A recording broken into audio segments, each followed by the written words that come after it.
Hello good morning students.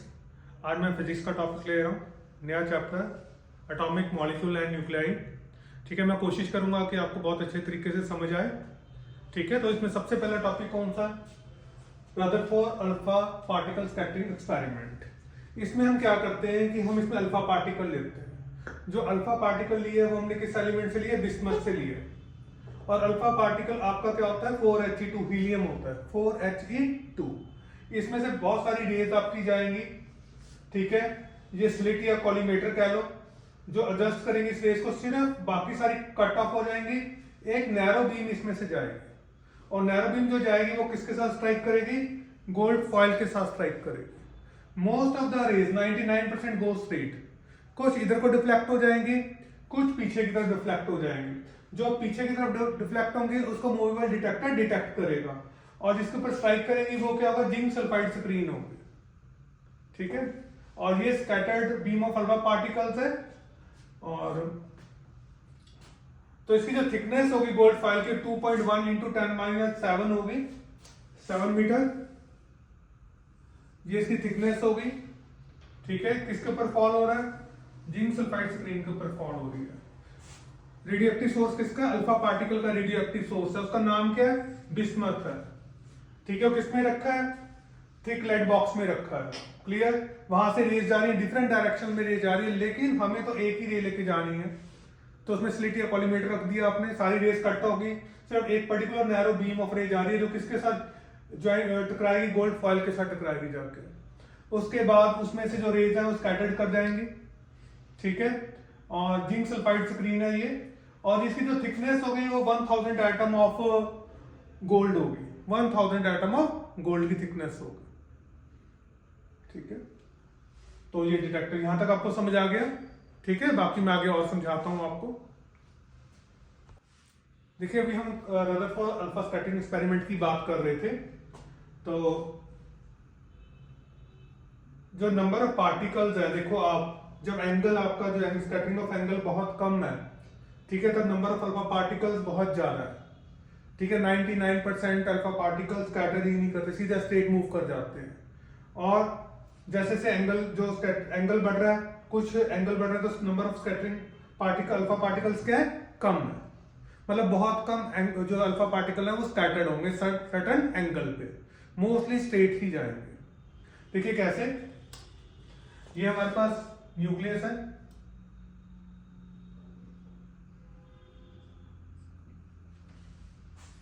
ठीक है, ये रेज आ रही है,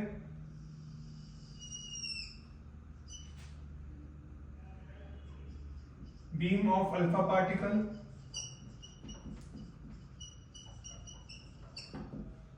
स्ट्रेट जा रही है, ये रे आ रही है हमारे पास, स्ट्रेट जा रही है। जो रेज दूर से जाएंगी वो स्ट्रेट जाएंगे, जो रे नजदीक से जाएगी वो आपकी डिफ्लेक्ट कर जाएगी, और जो और दूर से जा रही है वो भी स्ट्रेट जाएगी, और जो नजदीक से जाएगी वो आपकी डिफ्लेक्ट कर जाएगी।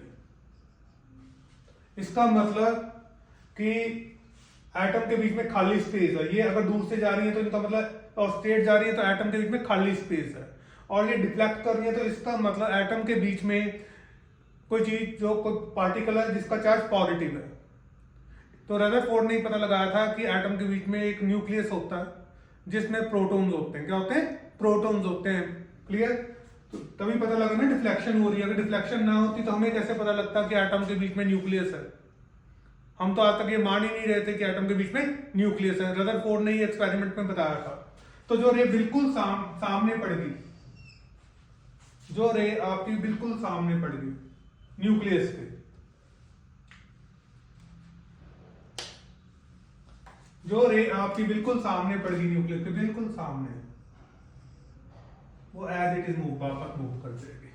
तो इससे हमें न्यूक्लियस की पोजीशन का पता लगा। क्लियर? समझ आ गया कि जो रे दूर से जा रही है, ठीक है, वो डिफ्लेक्ट नहीं हो रही है, जो नजदीक जा रही है वो डिफ्लेक्शन हो रही है, क्योंकि पॉजिटिव चार्ज न्यूक्लियस प्रेजेंट है यहाँ पे, और जो बिल्कुल सामने चलेगी न्यूक्लियस के वो एज इट इज वापस आ जाएगी 180 डिग्री पर। ठीक है, तो बहुत कम रेज हमारी हैं जो डिफ्लेक्ट होंगी, मोस्टली सारी रेज हमारी क्या जाएंगी? स्ट्रेट जाएंगी और जो बिल्कुल आमने सामने पड़ेगी वो डिफ्लेक्ट हो जाएगी। आई होप आपको समझ आ गया होगा। लाइक कीजिए, शेयर कीजिए, सब्सक्राइब कीजिए। एक सब्सक्रिप्शन बढ़ जाती है तो हमारी मोटिवेशन बढ़ जाती है। नेक्स्ट देखिए, the graph reverse the following facts. Most of the alpha particle passes through the gold foil without appreciable deflection. ठीक है, most of the alpha particle मैं पहले आपको कह चुका हूं कि सीधा स्ट्रेट ही जाएंगे। 1 in 8,000 get deflected through 90 degree. ठीक है, 8,000 में से एक डिफ्लेक्ट होगा 90 डिग्री और alpha particle retraces is path deflection of 180 degree. मैं आपको पहले कह चुका हूं कि जो बिल्कुल सामने पड़ेगा न्यूक्लियस के, जो बिल्कुल सामने पड़ेगा न्यूक्लियस के, वो अपना एज इट इज वापस आ जाएगा। क्लियर?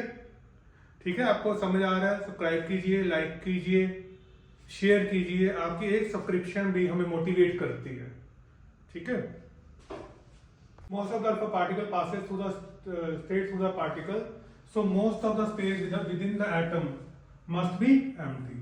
जो काफी स्पेस है विद इन द एटम वो क्या है? एम्प्टी है। तो therefore suggest that for large deflections most of the charge of the atom and mass of the atom must be centered। इससे हमें पता लगा कि ज्यादा मास और ज्यादा क्या कहते हैं चार्ज एटम का सेंटर में है। किसमें है?